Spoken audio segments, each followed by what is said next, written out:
शाम सुरमई हो चली थी। थका थका सा निढाल सूरज धीरे धीरे पश्चिम दिशा में डूब रहा था। उसकी सिंदूरी किरणें वातावरण में फैली हुई थी। तहसील भिलाईगढ़ के एक गांव के बाहर अमराई में दो युवा जोड़े प्रेम आलाप में मशगूल थे। आम के दरख्तों की टहनियों में बौर निकल आए थे। टहनियों के बीच कंचे के बराबर अमियां हवा के झोंके से झूम उठा करती थीं। कोयलों की कूक और अमियों की सुगंध से नंदिनी खगेश्वर के प्यार में बढ़ोतरी होने लगी। नंदिनी खगेश्वर की बाहों से खुद को आजाद करती हुई हाफ उठी थी। खुद को संभालते हुए और अपनी अनियंत्रित सांसों को काबू करती हुई फुसफुसाकर खगेश्वर प्रसाद से बोली, तोसू, जिसको वो प्यार से तोसू बोलती थी, बहुत देर हो गई है, अब मुझे जाने दो। घर वालों को कहीं शक न हो जाए। तुम्हें पता नहीं कि मैं दिशा मैदान के बहाने बड़ी मुश्किल से निकल पाती हूँ। जब भी दिशा मैदान की बात आती है, घर वाले कहा करते हैं कि घर में शौचालय स्नानागार की पूरी सुविधा है, इसके बावजूद भी तुम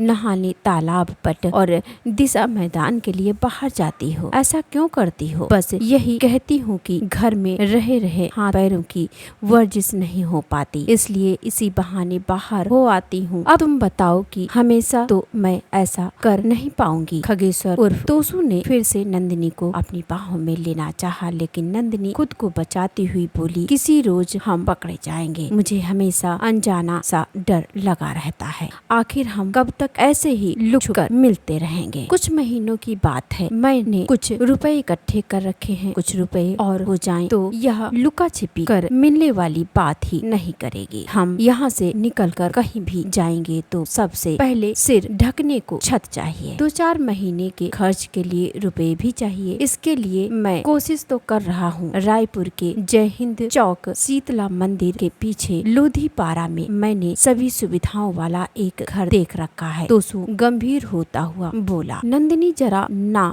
गवारी के अंदाज में बोली, महीनों से सुन रही हूँ, घर रुपए, तुम मुझे यहाँ से ले चलो, दोनों इकट्ठे मिलकर कमाएंगे। 12वीं तक मैं भी तो पढ़ी हूँ। 12-15 हजार रुपए में खुद कमा सकती हूँ। 10-12 हजार तुम कमा लोगे। 20-25 हजार में दाल रोटी तो चल ही जाएगी। तोसू बोला, मेरा वादा है, अगले महीने की 25 तारीख को हम दोनों यहाँ से निकल चलेंगे, लेकिन मेरी शर्त है, मैं अपने वादे पर तभी अमल करूँगा जब तुम मुझे कहते हुए तोसू ने निश्चित खड़ी नंदिनी के मुखड़े को हथेलियों के बीच लेते हुए भरे भरे होठों का चुम्बन लिया, गहरा और चटक चुम्बन। अब मैं तुमसे 25 तारीख को ही मिलूंगी। नंदिनी मीठी झिड़की लगती हुई बोली, 25 तारीख आने में अभी 1 महीना बाकी है मेरी जान, तब तक मैं कैसे गुजारूंगा? तोसू तुरंत मनुहार करते हुए बोला, ये तुम जानो, मैं चली, याद रखना 25 यानी 25। फिर नंदिनी वहाँ रुकी नहीं। तोसू पीछे से पुकारता रह गया, सुनो तो सुनो नंदिनी। नंदिनी को रुकना नहीं था, वह वहाँ रुकी नहीं। इसके बाद नंदिनी ने किसी भी बहाने अब घर से निकलना बंद कर दिया था। नंदिनी कोसरिया और खगेश्वर कोसरिया उर्फ तोसू छत्तीसगढ़ के जिला बलौदा बाजार के कस्बा भिलाईगढ़ के रहने वाले थे। दोनों ही एक दूसरे को दिलो जान से चाहते थे, लेकिन मुलाकात न हो पाने की वजह से तोसू आज जले परवाने की तरह छटपटाने लगा। नंदिनी भी अंदर ही अंदर छटपटाती रही, लेकिन तोसू से मिलना उचित नहीं समझा। ऐसा उसने इसलिए किया कि यदि वह तोसू से मिल लेती तो तोसू फिर अपने वादे पर कायम नहीं रह पाता। प्यार में तड़प रही थी, भले ही वह तोसू से मिलने के लिए मन ही मन व्याकुल हुई जा रही थी। नंदिनी से मुलाकात करने के लिए उसने बहुतेरे प्रयास किए, लेकिन असफल ही रहा। तोसू अपने घर के बरामदे में उदास बैठा हुआ था कि एक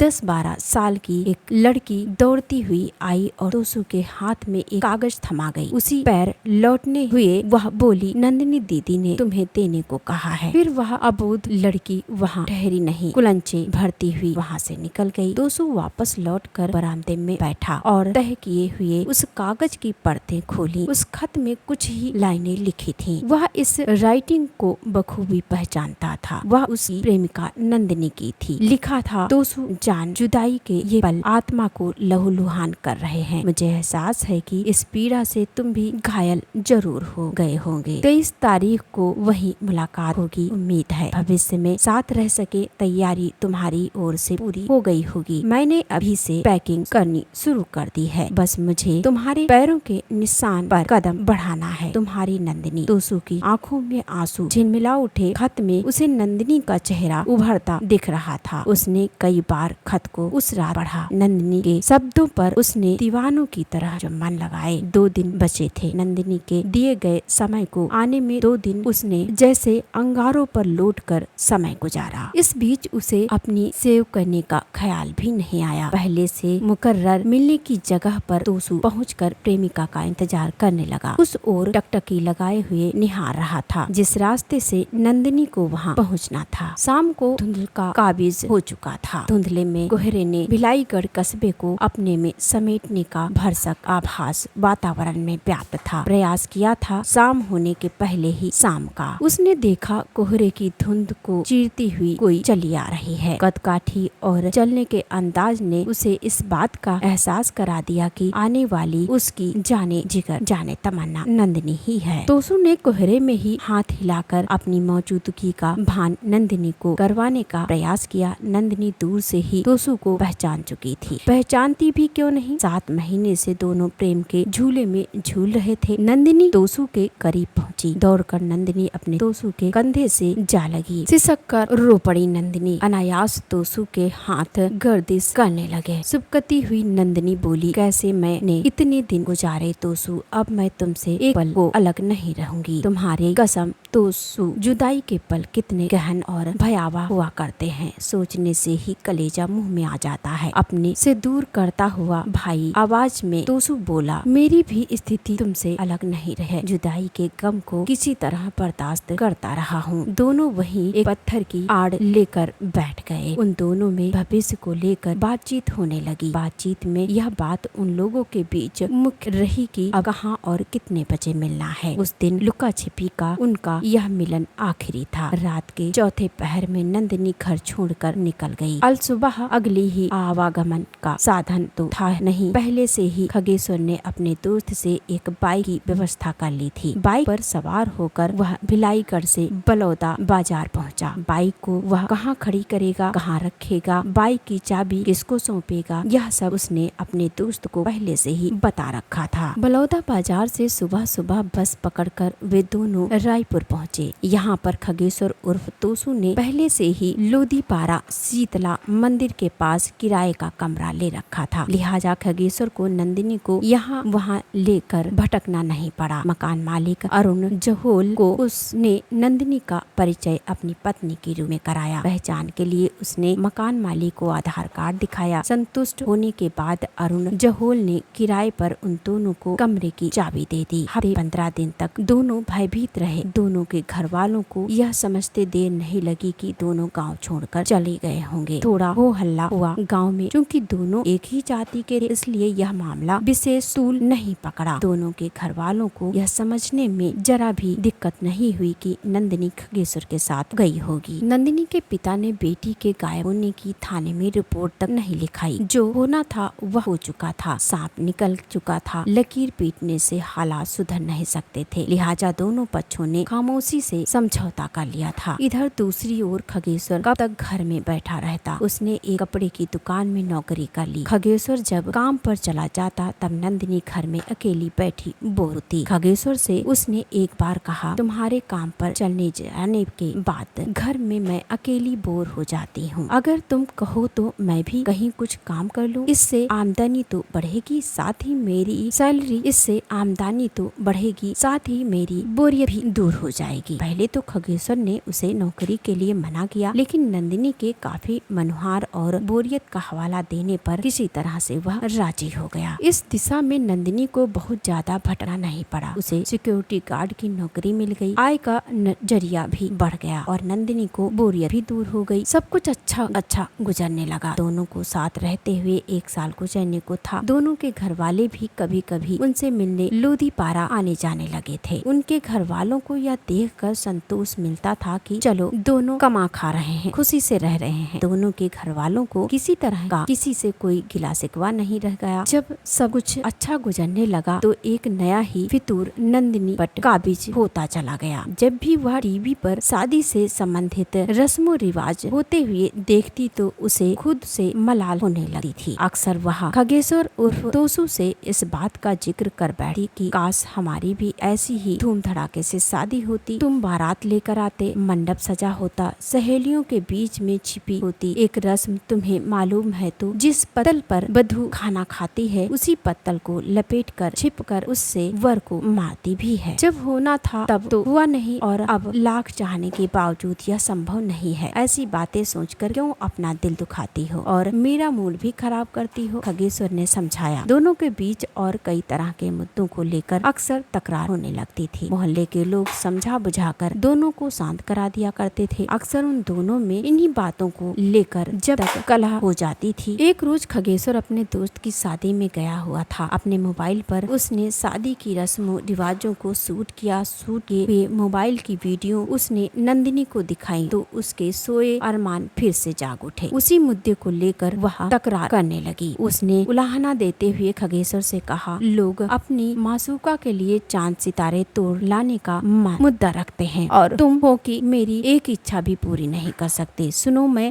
आसमा को बाहों में समेटने को नहीं कह रही हूँ, सिर्फ इतना चाहती हूँ कि हम दोनों एक बार रस्मों रिवाजों के मुताबिक शादी कर लेते हैं। अच्छी सी पार्टी देते, ढेर सारे मेहमान आते, कितना अच्छा लगता। तोसू दिन भर का थका मांदा आया था। इस वक्त दोनों खाना खा रहे बेड पर लेटे हुए बातें कर रहे थे। यार तुम समझती नहीं हो, अब ना तुम मासूका रह गई और ना मैं आशिक। हम दोनों का रिश्ता पति पत्नी का हो चुका है। वक्त गुजर गया, इन सब बातों के लिए कैसी बातें कर रहे हो? कौन सा हम लोग बुढ़े हो गए हैं या हमारे 4-6 बच्चे हो गए हैं? सच्ची कह रही हूँ तोसू, मेरी इस इच्छा को पूरी कर दो। वह मनोहार से बोली, 2 ही साल तो हुए हैं हमें पति पत्नी बने हुए। यार मेरा मूड खराब मत करो, तोसू ने कहा। मैं कहाँ खराब कर रही हूँ, पैसों को लेकर तुम चिंता मत करो, मेरे पास पैसे हैं, बस तुम हाँ कह दो। माहौल तल्ख होता चला गया। तू मैं पर दोनों उतर आए। दोनों के बीच तकरार इतनी बढ़ गई कि हालात बेकाबू होते चले गए। बात 2 मार्च 2022 की है। जिले के थाना पंडरी के थाना प्रभारी उमाशंकर राठौर के पास एक युवक बदहवास सा तेजी के साथ थाने में आया। ड्यूटी पर तैनात पुलिस कर्मियों ने उस युवक को रोकना चाहा लेकिन वह रुका नहीं। युवक सीधे थाना प्रभारी उमाशंकर राठौर के सामने जाकर बोला, साहब मेरा नाम खगेश्वर गोसरिया है। मैंने अपनी पत्नी नंदिनी को मार डाला। मैं बीवी का हत्यारा हूँ। उसकी लाश कमरे में पड़ी है। उसकी बात सुनकर थाना प्रभारी चौंक गए। उन्होंने उससे पूरी बात विस्तार से बताने को कहा। इसके बाद खगेश्वर और तोसू सब कुछ सिलसिलेवार बताता चला गया। पूरी बात सुनने के बाद राठौर ने यह बात एसपी प्रशांत अग्रवाल, एएसपी तारकेश्वर पटेल को भी बता दी। उनके निर्देश पर खगेश्वर को गिरफ्तार कर लिया गया। इसके बाद पुलिस खगेश्वर को साथ लेकर उसके कमरे पर पहुंची तो वहां नंदिनी की लाश पड़ी थी। खगेश्वर ने